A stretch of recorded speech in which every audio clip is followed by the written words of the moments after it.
I don't believe this.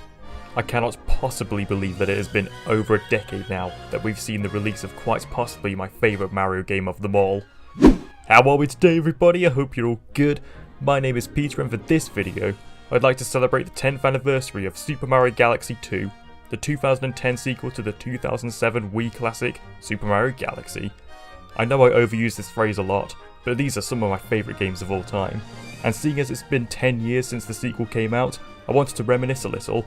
I remember when Super Mario Galaxy 2 was first announced way back in E3 2009, and I still think to this day, I've never been so excited for a game leading up to its release ever since.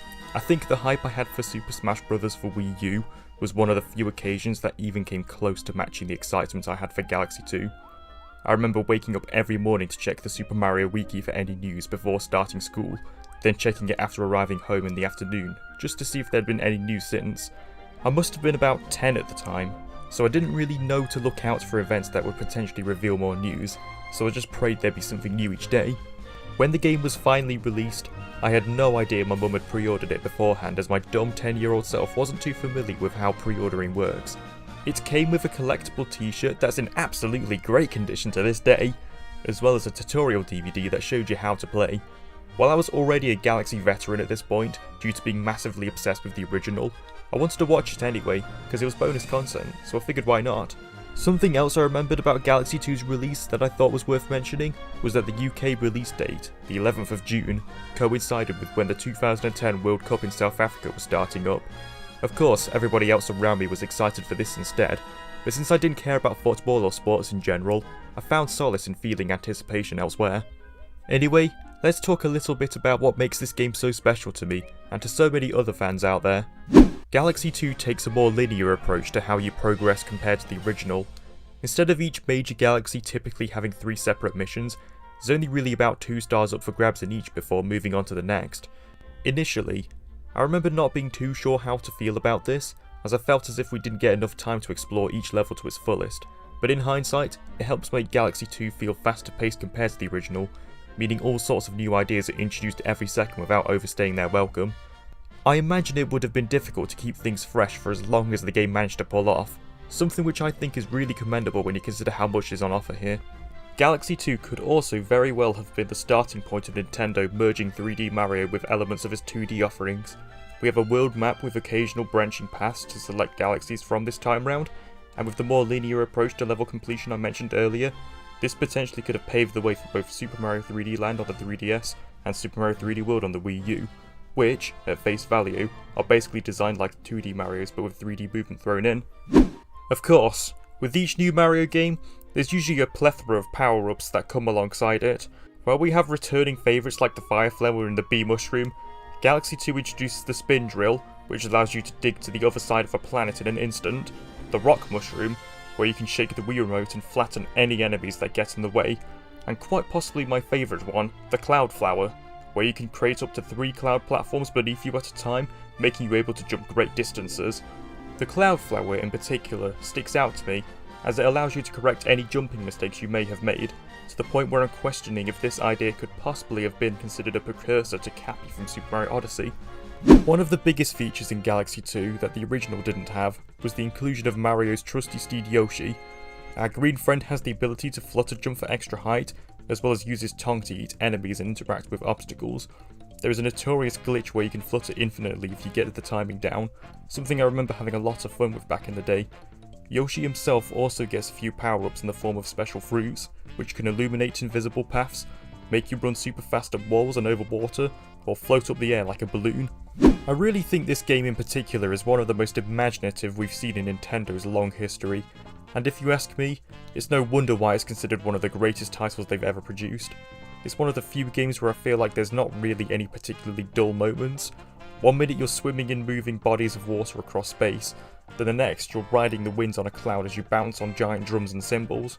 Bizarre ideas like these only seem possible in the Galaxy format of 3D Marios, although Odyssey for sure has its surreal themes, so I don't want to constantly put Galaxy 2 on a pedestal.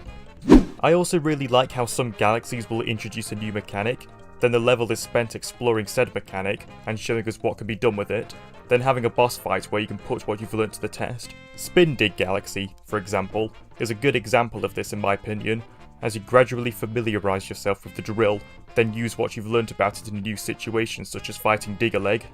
I feel like I can't talk about this game without mentioning the absolutely stellar soundtrack. So much of it is so memorable, and I find myself listening to what it has to offer in many situations, whether I want something upbeat in the form of Puzzle Blank, or something ambient like Slimy Spring to relax to. I'm spoiled for choice.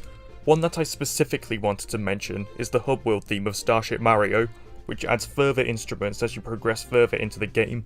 It's a subtle touch, but one that truly brings home the feeling of seeing how far you've come on your journey. And of course, whenever you ride Yoshi, a percussion is sure to follow.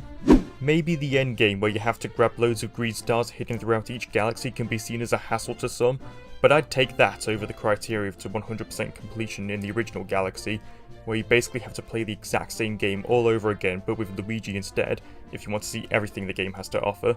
Instead, we get extra collectibles sprinkled all over each level that ends up encouraging you to somewhat explore them.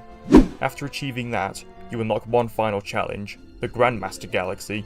This is a really long gauntlet that will test even the most seasoned veterans of platformers, and on top of that, you have to do it all over again, but with one hit point, as if that wasn't already challenging enough.